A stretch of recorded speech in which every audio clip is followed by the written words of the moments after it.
एक समय की बात है जब एक जंगल के पास दो राजाओं के बीच युद्ध हुआ। उस युद्ध में एक की जीत और दूसरे की हार हुई। युद्ध खत्म होने के एक दिन बाद तेज आंधी चली, जिस कारण युद्ध में दौरान बजाए जाने वाले ढोल लुढ़क कर जगह में चला जाता है और एक पेड़ के पास जाकर उलट जाता है। जब भी तेज हवा चलती और पेड़ की तेज हड्डियां ढोल पर पड़ती तो ढम ढम ढम ढम की आवाज आने लगती है। उसी जंगल में एक शिकारी रहने की तलाश में इधर उधर भटक रहा था और अचानक उसकी नजर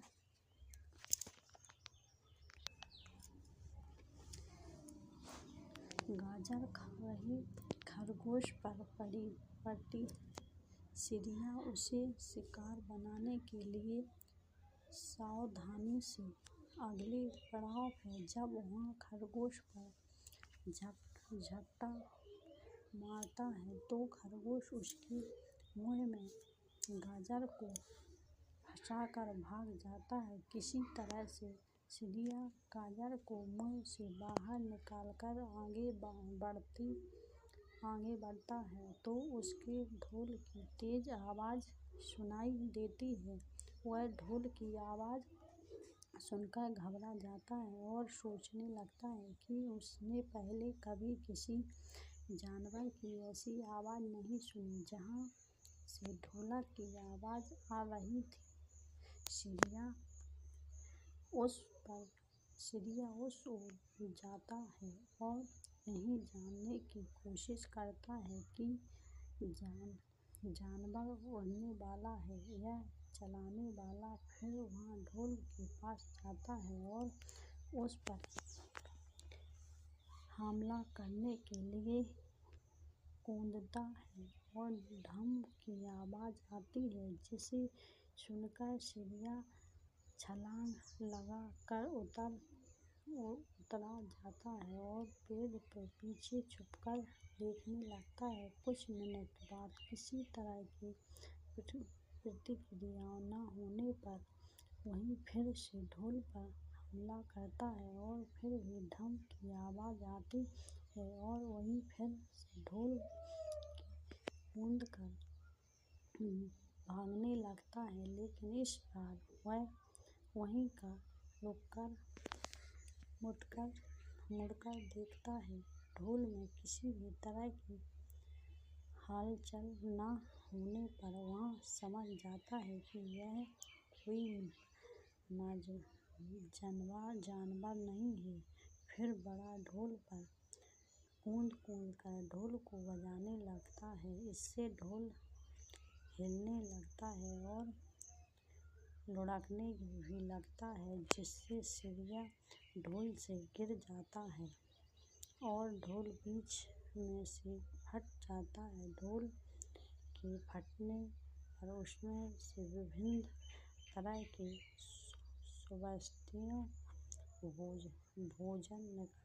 स्वादिष्ट भोजन निकलते हैं, जिसमें खाकर चिड़िया अपनी भूख को शांत करता है।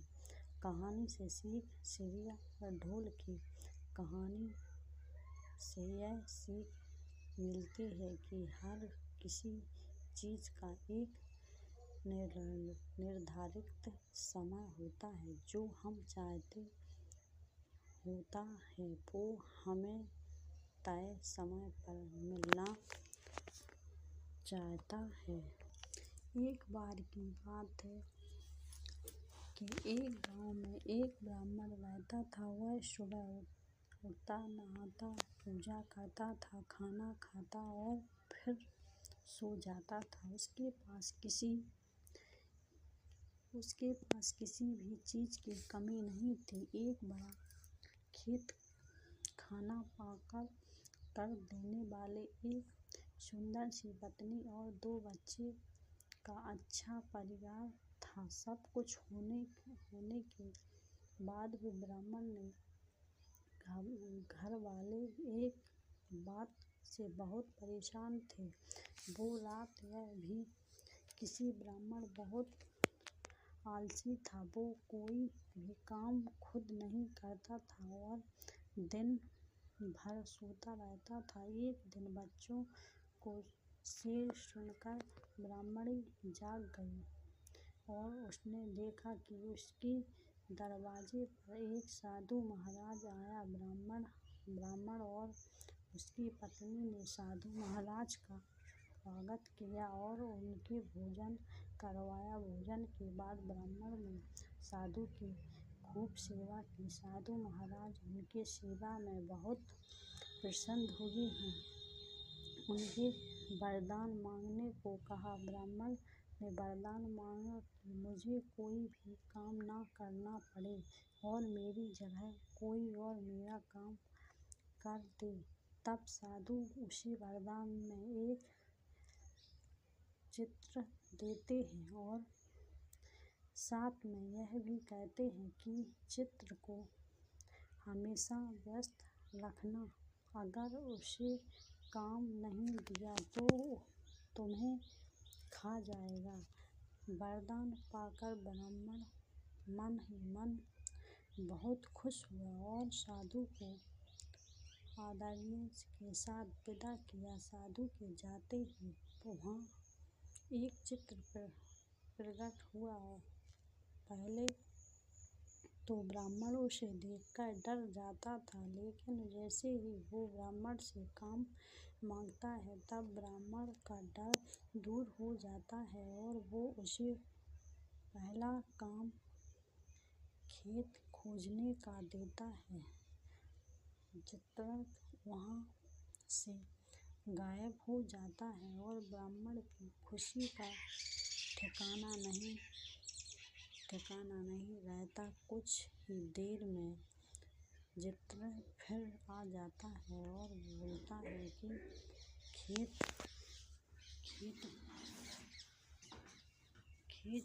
खोद दिए, दूसरा काम दीजिए। ब्राह्मण सोचता है कि इतना बड़ा खेत, ब्राह्मण इतना सोच ही रहा था कि चित्र बोलता है कि जल्दी मुझे काम बताओ, नहीं तो मैं आपको खा जाऊंगा। ब्राह्मण डर जाता है और बोलता है कि जाकर खेतों में सिंचाई करो। चित्र फिर वहाँ से गायब हो जाता है और थोड़ी देर में फिर आ जाता है। चित्र आकर बोलता है कि खेतों में सिंचाई हो गई, अब अगर काम बताओ। ब्राह्मण एक-एक कर सभी काम बताता जाता है और चित्र उसे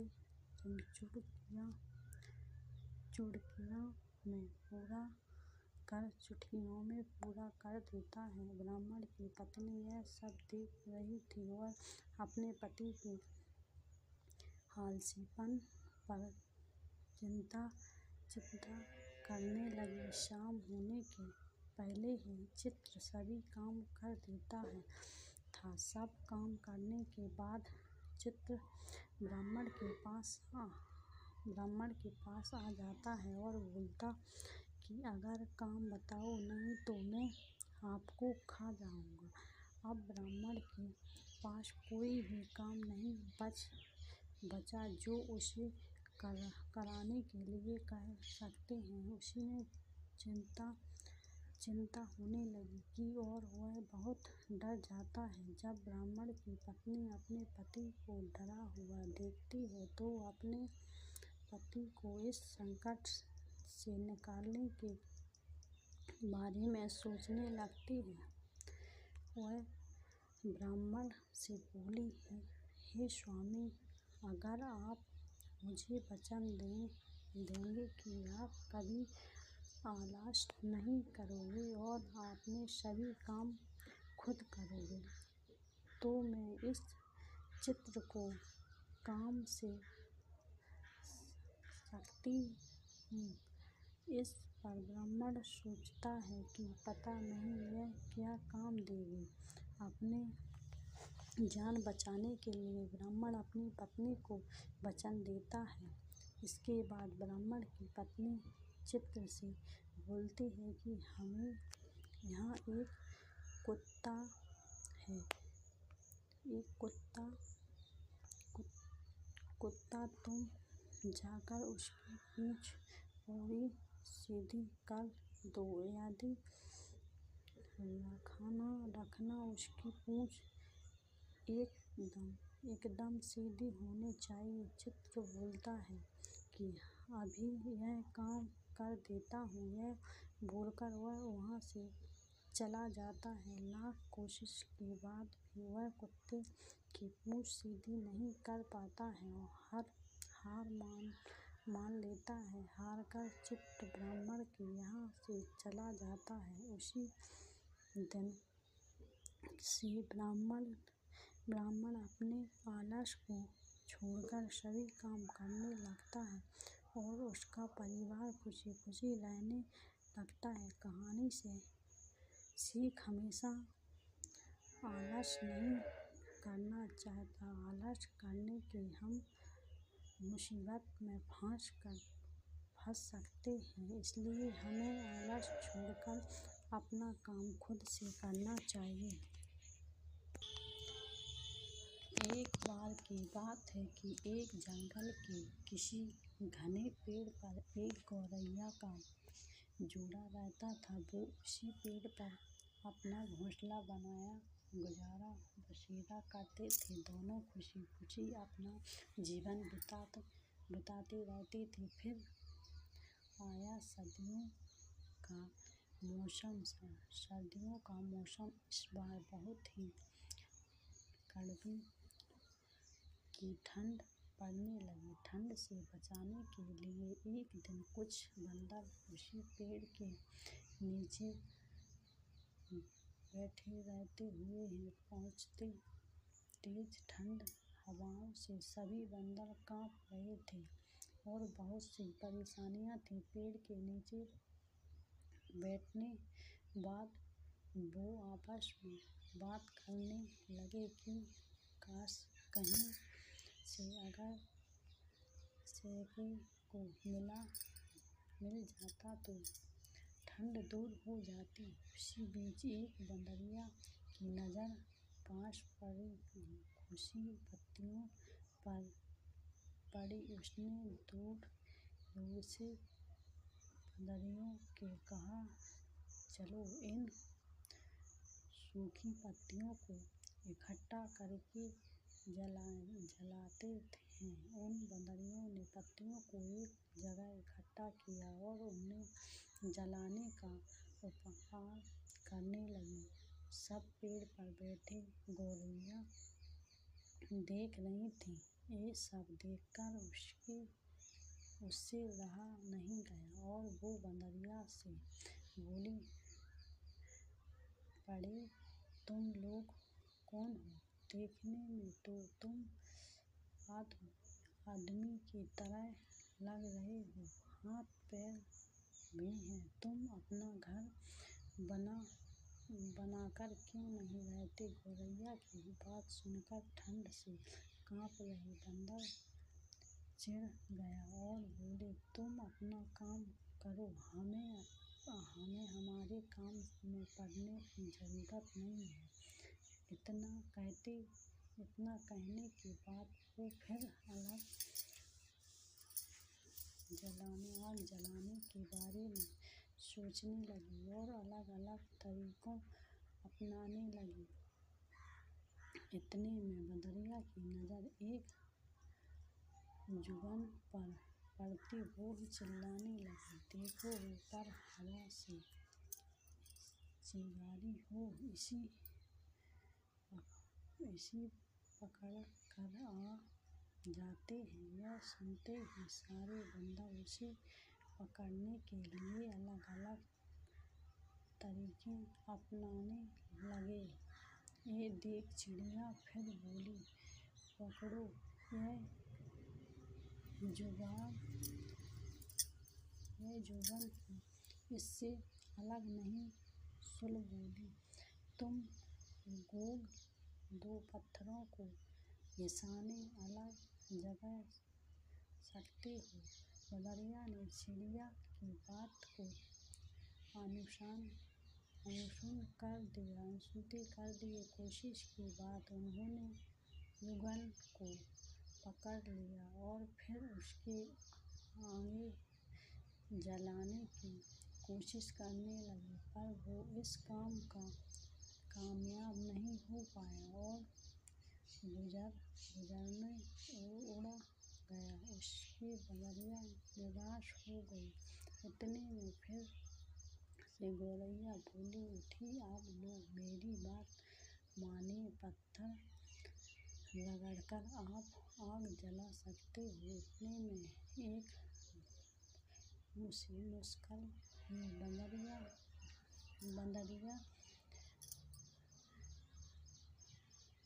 मुश्किल हुई तो बदरिया इतना कहने के बाद वो फिर आग जलाने के बारे में सोचने लगी और अलग-अलग तरीकों से आग जलाई। इतने बाद की नजर बदरिया पर पड़ी। चिल्लाने लगी, देखिए ऊपर हवा चिकाने है, पकड़ कर आग जलाते हैं। यह सुनते ही सारे बंदर उस पकड़े के लिए अलग-अलग तरीके अपनाने लगे। देख चिड़िया फिर बोली, बड़े यह जुगानू से इसे अलग नहीं। सूलगामी बोली, तुम लोग दो पत्थरों को घिसो अलग-अलग। बदरिया चिड़िया की बात को अनसुनी कर दी गई। कुछ के बाद उन्होंने गुजरने को पकड़ लिया और फिर उसके अलग जलाने की कोशिश की।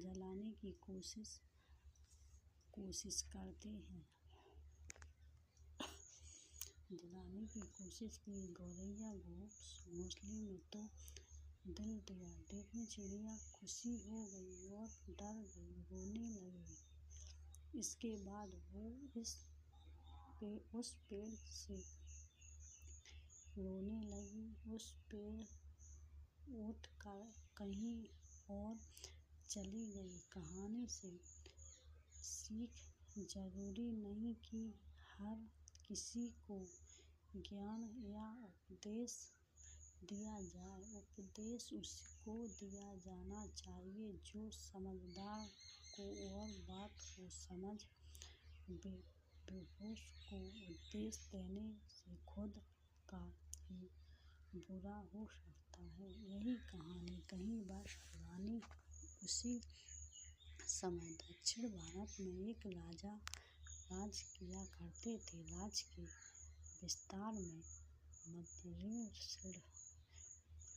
नामक एक जू रहा करते थे, लेकिन इस बारे में राजा को कोई जानकारी नहीं थी। हर रात जब राजा गहरी नींद में सो जाता तो जू अपने घर के बाहर निकलते बड़े चाव से पेट भरकर राजा का खून चूस और दोपहर जाकर छिप जाते। एक दिन न जाने कहाँ से उस राजा के बिस्तर में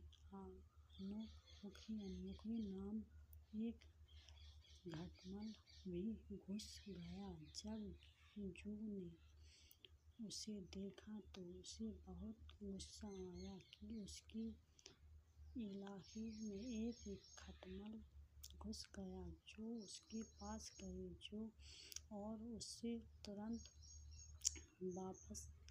वापस चले जाने को कहा। इस पर खटमल बोला, अरे जू बहन, इस तरह का व्यवहार तो कोई अपने दुश्मन के साथ भी नहीं कर सकता। मैं बहुत दूर आया हूँ और सिर्फ एक रात तुम्हारे घर रुक कर आराम करना चाहता हूँ। कृपया मुझे यह रुकने दो। खटमल की बात सुनकर जू का दिल पिघल गया। उसने कहा, ठीक है, तुम यहाँ रुक सकते हो, लेकिन तुम्हारे कारण राजा को कोई परेशानी नहीं होनी चाहिए। तुम राजा के आसपास भी नहीं जाओ।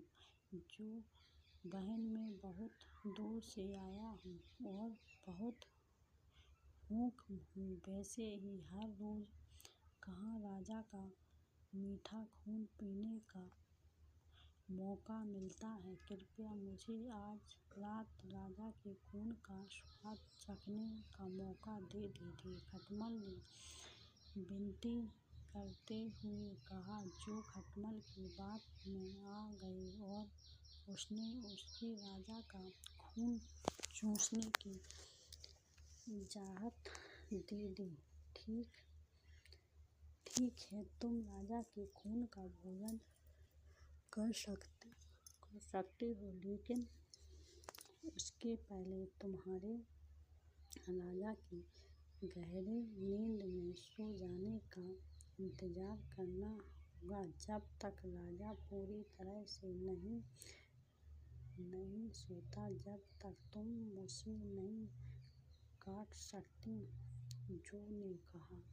इस पर खटमल ने कहा, हाँ, इस दिया, और दोनों का इंतजार करने लगी। रात होते ही राजा अपने कमरे में आकर और सोने की तैयारी करने लगे। राजा का शरीर बहुत तंदुरुस्त था और उसकी गोद बहुत मोटी थी। यह देखकर खटमल के मुंह में पानी आ गया। जैसे ही राजा बिस्तर पर आकर लेट, खटमल ने अब देखा न तब और सीधे जाकर राजा की मोटी गोद पर जोर से काट लिया और फिर दौड़कर पलंग के नीचे छिप गया। राजा दर्द के मारे चीख उठे और तुरंत अपने सिपाहियों को कमरे में बुला लिया और राजा ने सिपाहियों को आदेश दिया, सिपाहियों, इस बिस्तर में जरूर कोई खटमल या जू है। उससे तुरंत दोनों को मार डालो। राजा के सिपाहियों ने भी बिस्तर पर ढूंढना शुरू किया तो उन्हें बिस्तर में छिपी जू मिल गई। उन्होंने तुरंत उस जू को मार डाला और खटमल बच निकल। इस प्रकार खटमल की गलती के कारण बेचैन जू मारी गई। कहानी से सीख। दोस्तों, इस कहानी में हमें यह सीख मिलती है कि हम आंखें बंद करके किसी अजनबी पर भरोसा करना चाहिए। एक बार की बात है, किसी शहर में एक बड़े से पेड़ पर एक पक्षी रहता था जिसका नाम था सिंधुक। सबसे चौंकाने वाली बात था कि उस पक्षी का मन सोने के बदल जाता था। वह बात किसी को भी पता नहीं थी। एक बार उस पेड़ के नीचे से एक शिकारी गुजर रहा था। शिकारी उस पेड़ के नीचे आराम करने के लिए ठहरा। वो आराम करते ही रहा था कि इतने में सिंधुक पक्षी ने उसके सामने माल त्याग कर दिया। जैसे ही पक्षी का मल जमीन पर पड़ा और वो सोने के बदल गया। यह देखते ही शिकारी बहुत खुश हुआ और उसने उस पक्षी को पकड़ने के लिए जाल छिपाया। सिंदूक जाल में फंस गया और शिकारी उसे अपने घर ले गया। पिंजरे में बंद सिंदूक को देख शिकारी को चिता संतुष्ट लगने की अगर राजा को इस बारे में पता चला तो वो सिर्फ सिंदूक को दरबार में बेइज्जत करने को कहेंगे, बिल्कुल मुझे भी सच देंगे। यह सोचकर डर के मारे शिकारी ने खुद ही सिंदूक राजा दरबार में पेश कर राजा को सारी बात बताई। राजा ने आदेश दिया कि सिंदूक को सावधानी से रखा जाए तो उसे अच्छे से खाना खिलाया जाए। ये सब सुनने बाद मंत्री ने राजा को कहा, आप इस बेवकूफ शिकारी की बात पर भरोसा मत कीजिए। कभी ऐसा होता है क्या कि कोई पक्षी सोने का मल त्याग कर इसलिए अच्छा होगा कि इसे आज़ाद करने का आदेश दे। मंत्री की बात सुनकर राजा ने चिड़ियों को आज़ाद करने का आदेश दिया। सिंदूक उड़ते उड़ते राजा के दरवाजे पर सोने का मल त्याग करते गया। यह देखते ही राजा ने मंत्री को उसे पकड़ने का आदेश दिया, लेकिन तब तक वो पक्षी उड़ चुका था। उस उड़ते उड़ते सिंदूक का कहा है मैं बेवकूफ था जो शिकारी के सामने मल त्याग किया। शिकारी बेवकूफ था जो मुझे राजा के पास ले गया था। बेवकूफ था जो मंत्री की बात में आ गई। सभी बेवकूफ एक जगह ही वे कहने से कभी के दूसरे की बातों में नहीं आना चाहिए और अपने दिमाग से काम लेना चाहिए। बहुत समय पहले की बात है। एक नगर में देवशक्ति नामक राजा रहता था। उसके पुत्र के पेट में एक सांप से अपना ढेर जमा लिया था। पेट में सर्प के होने के राजकुमार की दिन प्रतिदिन कमजोरी होती जा रही थी तथा देव राजा ने यह प्रत्यक्ष वैदिक से उसका उपचार कराया, लेकिन राजकुमार के स्वभाव में किसी तरह का सुधार नजर न आ रहा था। राजकुमार के स्वभाव के कारण राजा हमेशा परेशान रहते थे। देखकर एक दिन राजकुमार अपने राज्य से दूर राज्य में चला गया और मंदिर में भिखारी की तरह रहने लगा। राजकुमार जिस राज्य में गया था वहाँ बाली नामक राजा राज करता था। उसकी जवान बेटी थी। दोनों रोज सुबह अपने पिता का आशीर्वाद लेने जाते थे। एक सुबह दोनों एक बेटी ने राजा को प्रणाम करते हुए कहा, महाराज की जय हो। आपकी कृपा से संसार में सब सुखी हैं। वहीं दूसरी बेटी ने कहा, महाराज विश्वास आपको आपके कर्मों का फल दे। यह सुनकर राजा क्रोधित होते जाते हैं और मंत्रियों को आदेश देता है, कठोर शब्द बोलने वाली इस लड़की की शादी किसी गरीब लड़के के साथ करा दो ताकि यह अपने कर्मों का फल स्वयं चख ले। राजा के आदेश के चलते मंत्री मंदिर के पास बैठे शिकारी से उसकी शादी कर देते हैं। वह राजकुमार था जिसके पेट में सर्प का डेरा बना रहता था। राजकुमार उसे अपना पति मानकर सेवा करने लगी। कुछ दिन बाद दोनों मंदिर छोड़कर दूसरे देश की यात्रा पर निकल जाते हैं, क्योंकि दोनों मंदिर में रहना सही नहीं समझते। सभा के दौरान रास्ते में राजकुमार थक जाता है, जो एक पेड़ के नीचे विश्राम करने लगे। राजकुमार पास में गांव है, गांव से भोजन लाने के लिए चले जाते हैं।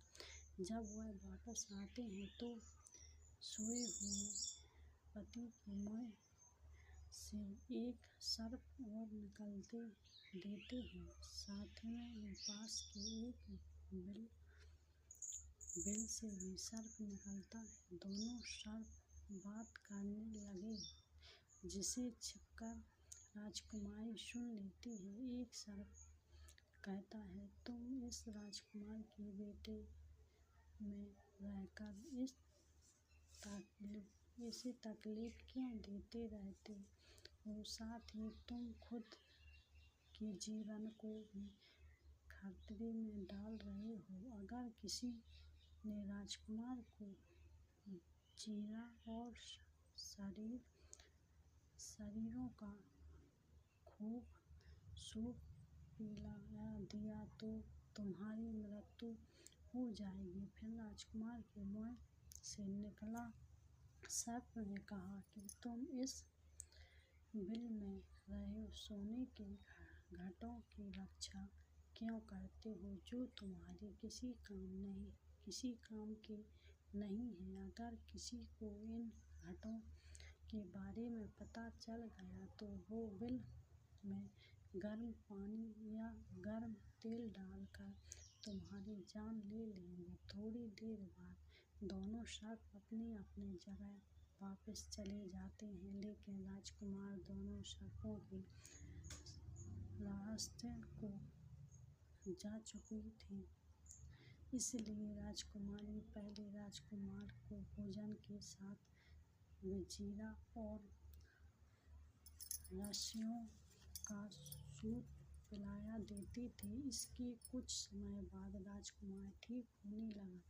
फिर उसके बाद बिल में गर्म पानी और तेल डाल देती है, जिससे दूसरे सर्प का भी मृत्यु हो जाती है। इसके बाद बिल में रखे सोने से भारी घड़ों को बाहर निकालकर दोनों अपने शहर लौट जाते हैं। राजा देवशक्ति अपनी बेटी और उसकी पत्नी को धूमधाम से स्वागत करता है।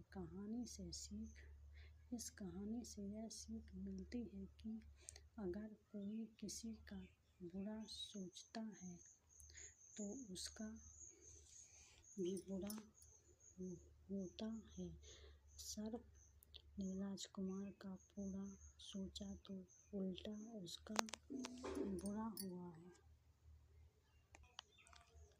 हिमालय के जंगल में ऐसे कई पेड़ होते हैं जो अपने आप से उगने अनोखे हैं। ऐसे पेड़ पौधे और कहीं नहीं पाए जाते हैं। इन पर लगने वाले फल और फूल सबसे अलग होते हैं। इन पर लगने वाले फल इतने मीठे और खुशबूदार होते हैं कि कोई भी इन्हें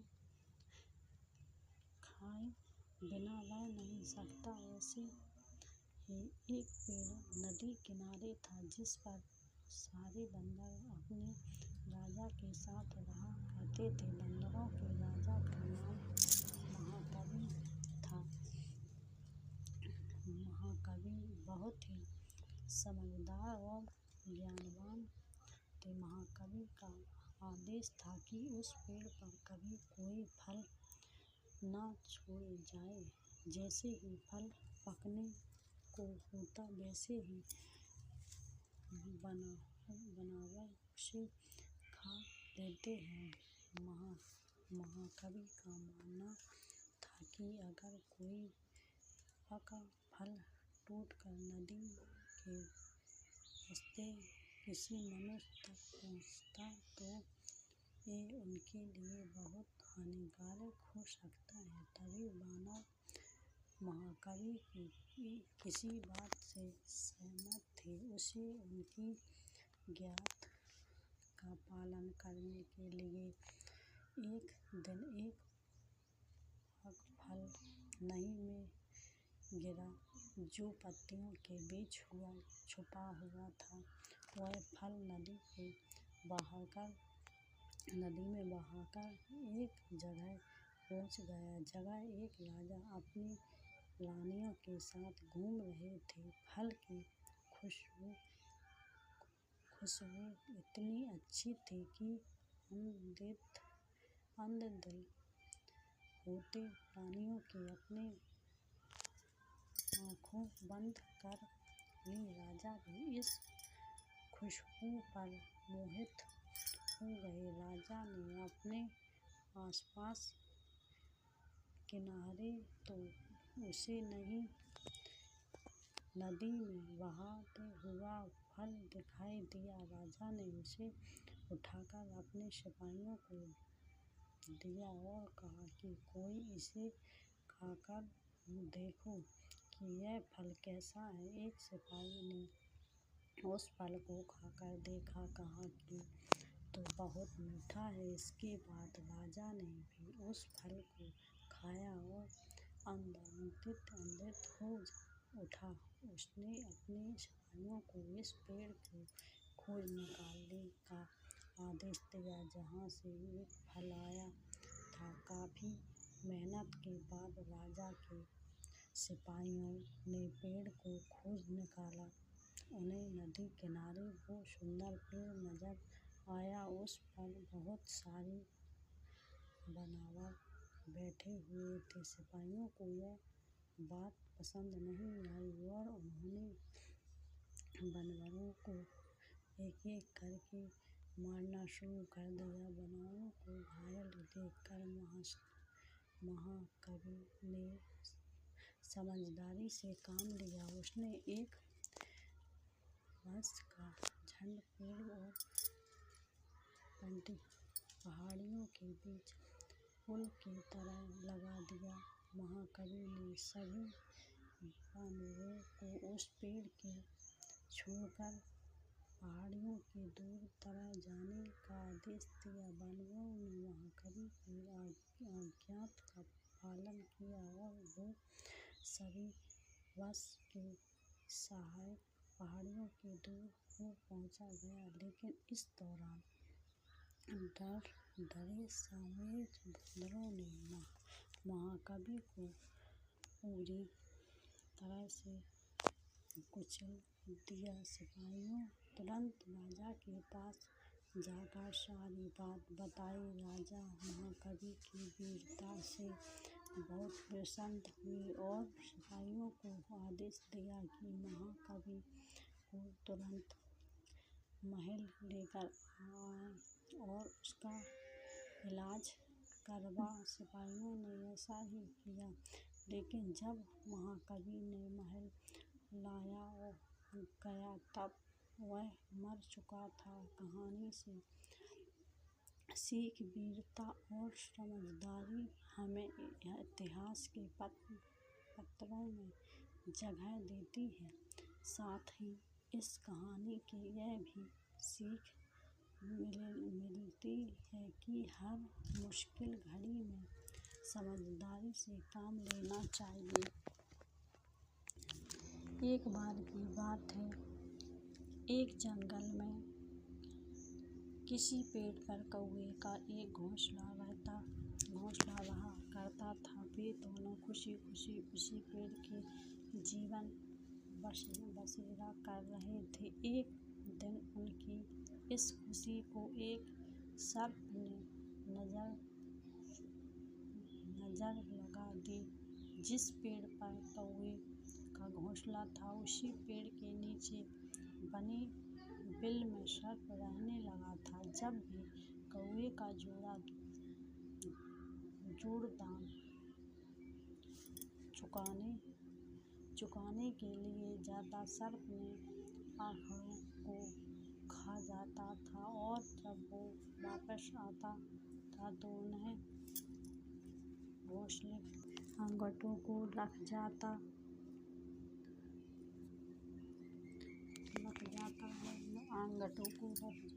उसी गट्टों को लग जाता घोंसले के उसी पेड़ के नीचे बिल में गट्टों को लग जाता था और वो वापस आते तो उन्हें घोंसले खाली मिलता था, लेकिन उनको पता नहीं चल पा रहा था कि अंडे कौन ले जाता था। इस प्रकार से कई दिन निकल गए। एक दिन कौवों का जोड़ा दाना चुका कर जल्दी आ गया तो उन्होंने देखा कि उनके अंडों को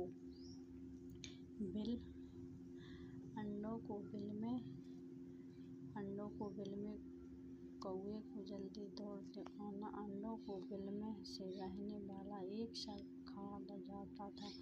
इसके बाद उन्होंने पेड़ के किसी ऊंचे स्थान पर छुपाकर अपना घोंसला बना लिया। सर्प ने देखा कि कौवों को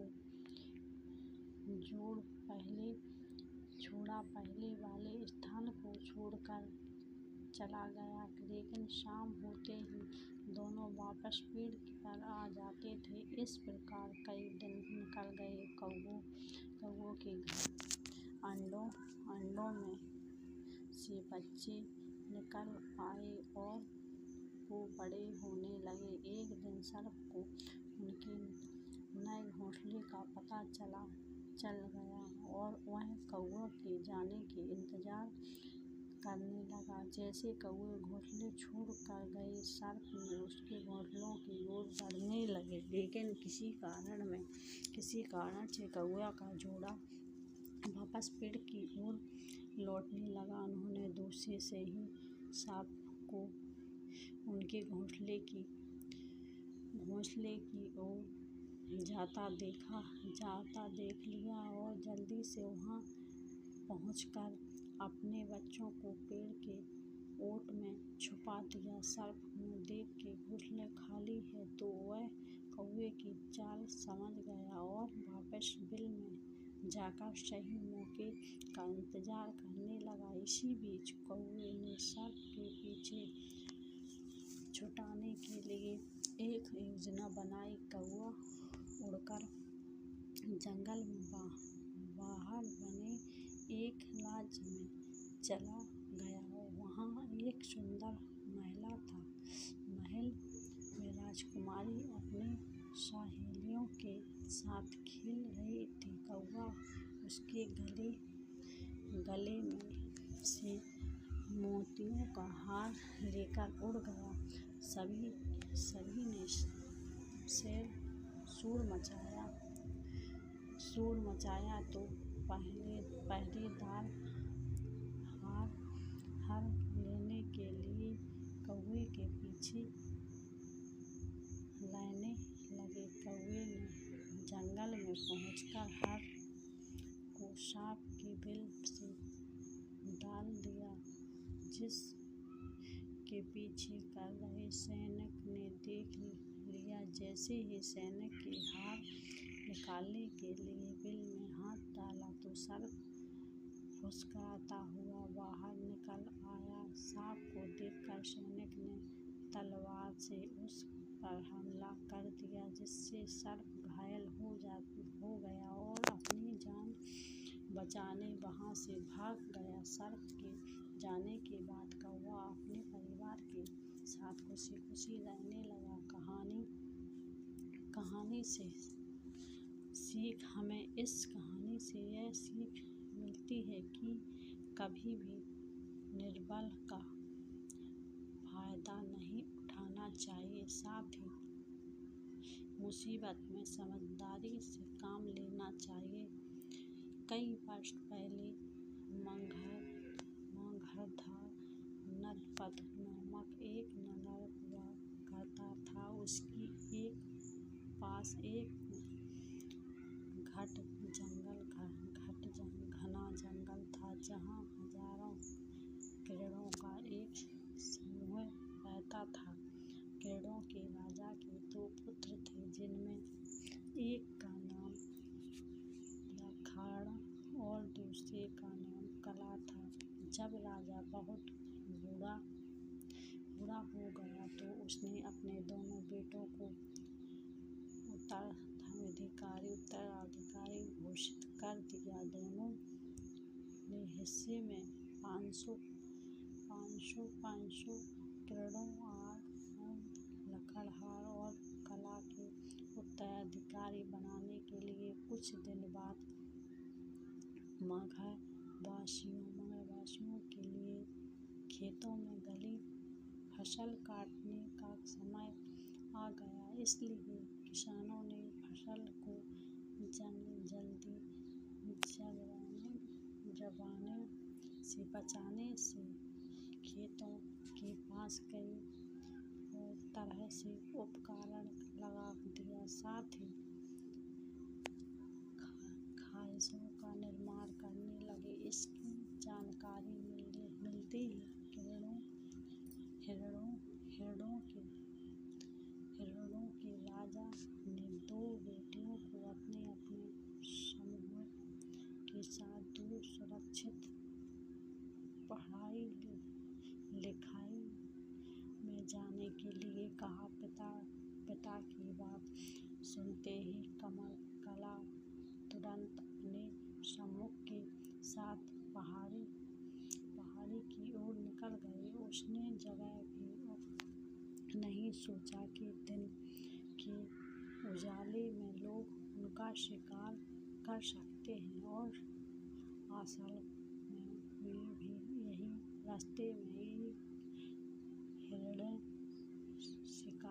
शिकारियों का शिकार बना गया। वही लकड़हार बुद्धिमान मृग था, इसलिए उसने अपने साथियों के साथ रात के अंधेरे में पहाड़ियों की ओर निकलने का फैसला किया और अभी सुरक्षित पहाड़ियों तक पहुंच गया। कुछ महीने बाद जब फसल काट गई, तब लकड़हार और कला वापस जंगल लौट आए। दोनों समूह के साथ वापस लौटने तो उनके पिता ने देखा कि लकड़ के समूह के सारे मित्र साथ हैं, जो कला के समूह में हिरणों की संख्या कम है। इसके बाद सभी को लकड़ बुद्धिमत्ता के बारे में पता चला, जिसकी सभी ने प्रशंसा की। कहानी से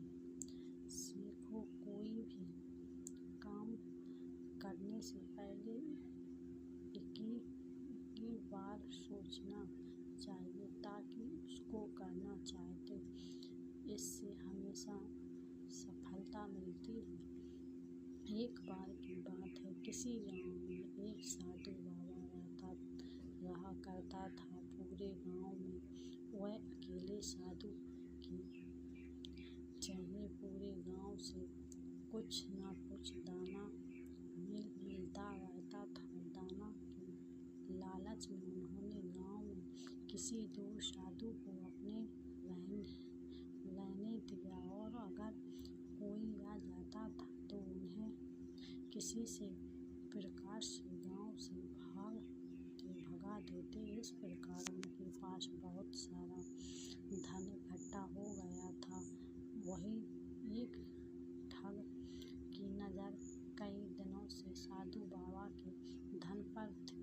वह किसी भी प्रकार से उस धन को हड़पना चाहता था। उसने योजना बनाई और विद्यार्थियों का रूप बनाया, साधु के पास पहुंच गया, उसके साधु के अपना शिष्य बनाने का आग्रह किया। पहले तो साधु ने मना किया, लेकिन फिर थोड़ी देर बाद मान गई और ठग को अपना शिष्य बना लिया। ठग साधु के साथ ही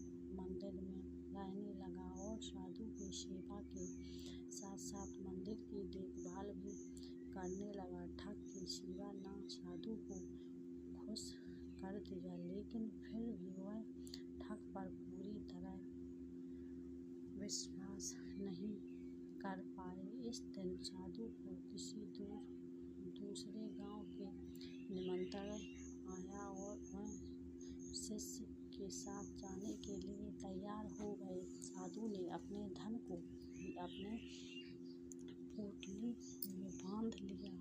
रास्ते में उन्हें एक नदी मिली। साधु ने सोचा कि क्यों न गांव में प्रवेश करने के पहले नदी में स्नान कर लिया जाए। साधु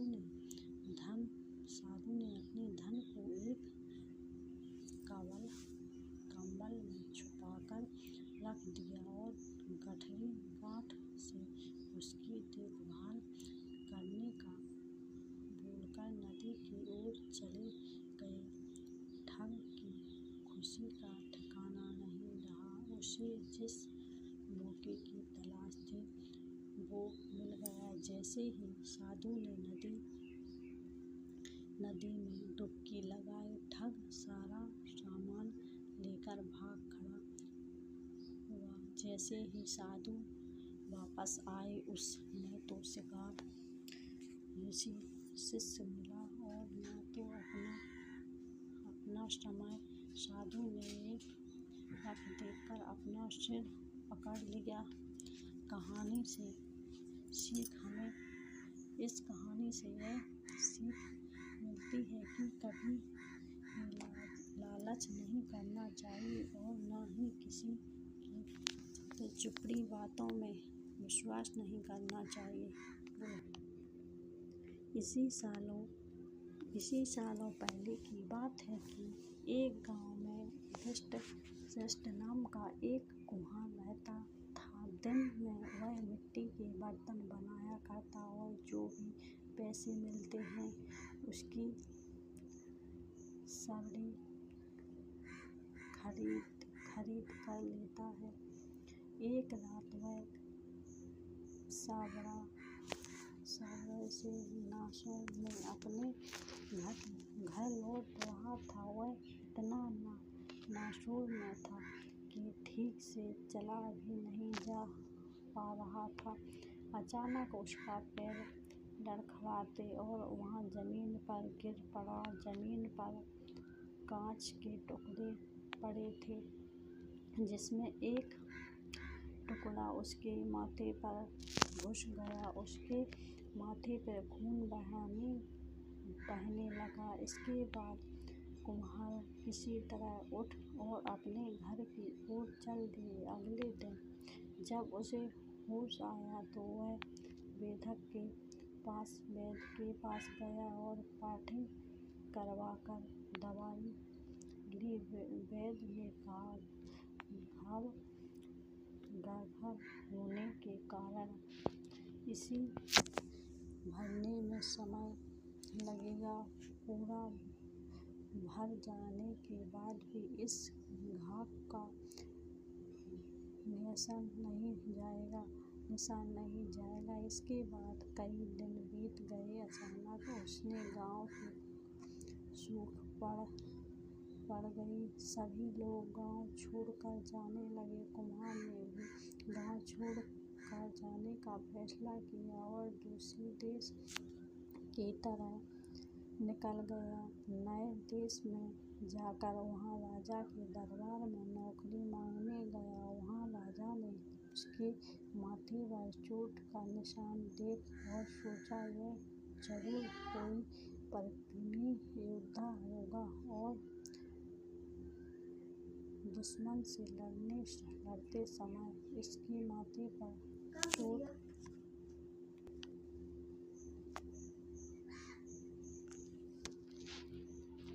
लड़खड़ाते फैसला।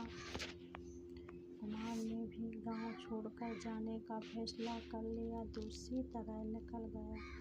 नए देश में जाकर राजा नौकरी मांगने गया।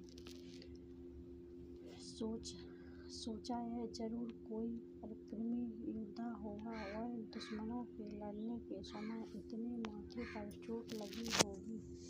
सोचा। राजा ने उसे अपने दरबार में एक खास जगह दे दी और उसे पर विशेष ध्यान देने लगे। यह देखकर राजा के दरबार में मौजूद राजकुमार, सेनापति और अन्य मंत्रियों उसके जलाने लगे। ऐसे कई दिनों तक चलता रहा। एक दिन शत्रु ने राजा के महल पर हमला कर दिया। राजा ने अपनी पूरी सेना को युद्ध के लिए तैयार किया। उसके युधिष्ठिर से युद्ध में जाने के लिए कहा। युधिष्ठिर जहाँ युद्ध भूमि की तरफ जा रहा था तो राजा ने उसके पूछा कि उसके माथे पर क्या चोट किस युद्ध में लगी। इस पर कुम्हार ने सोचा कि अब वहाँ राजा का भरोसा जीत चुका हूँ और अब अगर वहाँ राजा को सच बता देगा तो कोई समझ नहीं होगा।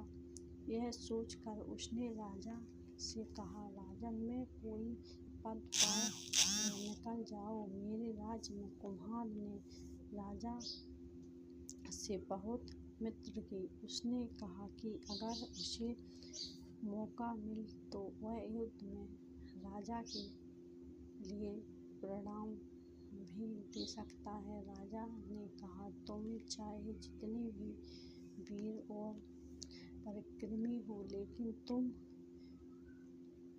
शूरवीर के कुल में नहीं हो। तुम्हारे हालत शेरों के बीच रहने वाले उस गीदड़ की तरह है जो हाथी से लड़ने की जगह उसमें दूर भागने की बात करता है।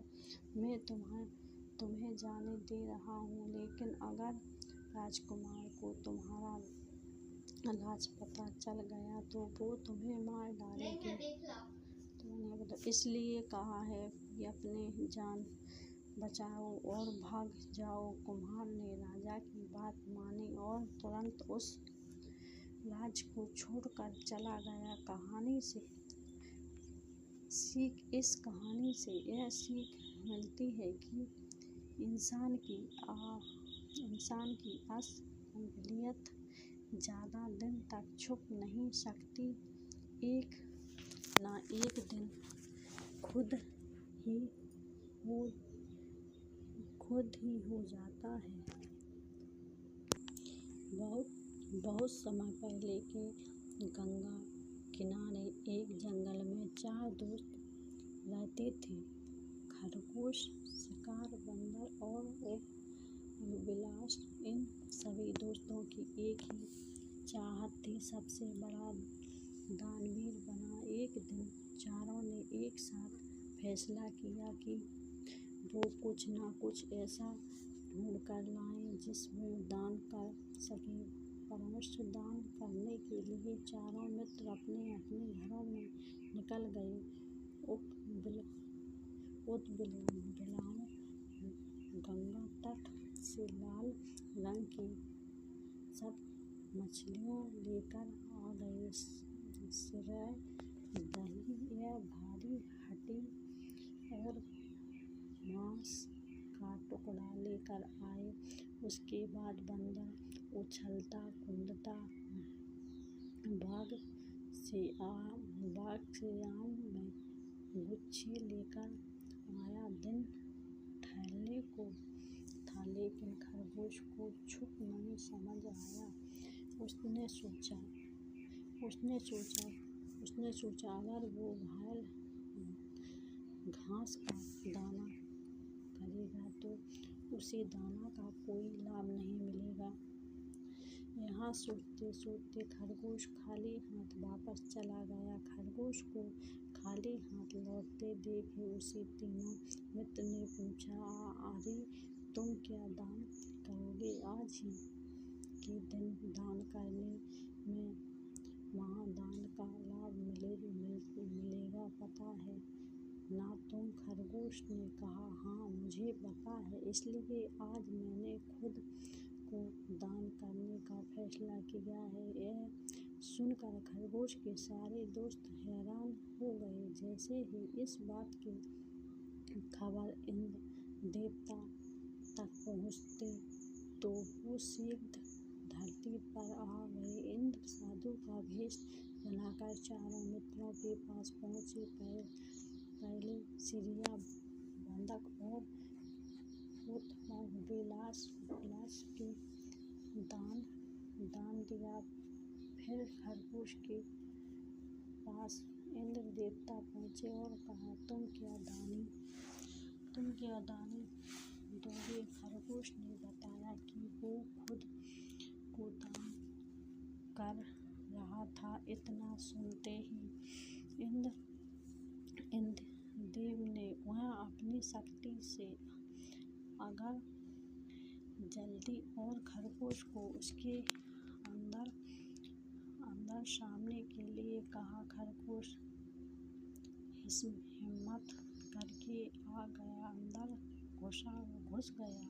इसे देखकर हैरान रह गए। उन्होंने माना कि खरगोश सही में बहुत बड़ा दानी है और इंद्र देवता यह देख बहुत खुश हो। उधर खरगोश आग में भी सही सहमत खड़ा था। तब इंद्र देव ने कहा, मैं तुम्हारे पक्षी ले रहा था। यह अगर मायावी है इसलिए इससे तुमसे कोई नुकसान नहीं पहुंचा। इतना कहते हुए बाद में इंद्र देव ने खरगोश को आशीर्वाद देते हुए कहा, तुम्हारे इस दान को पूरी दुनिया हमेशा याद करेगी। मैं तुम्हारे शरीर का निशान चंद्र पर बनाऊंगा। इतना कहते ही इंद्र देव के चांद में एक वृत्त को मसलकर खरगोश का निशान बना दिया। तब ही मान्यता है कि चंद्र पर खरगोश के निशान है और इतने तरह चांद तक पहुँचने बिना ही चांद पर खरगोश की छाप पहुँच गई। कहानी की सीख, किसी भी काम को करने के लिए दृढ़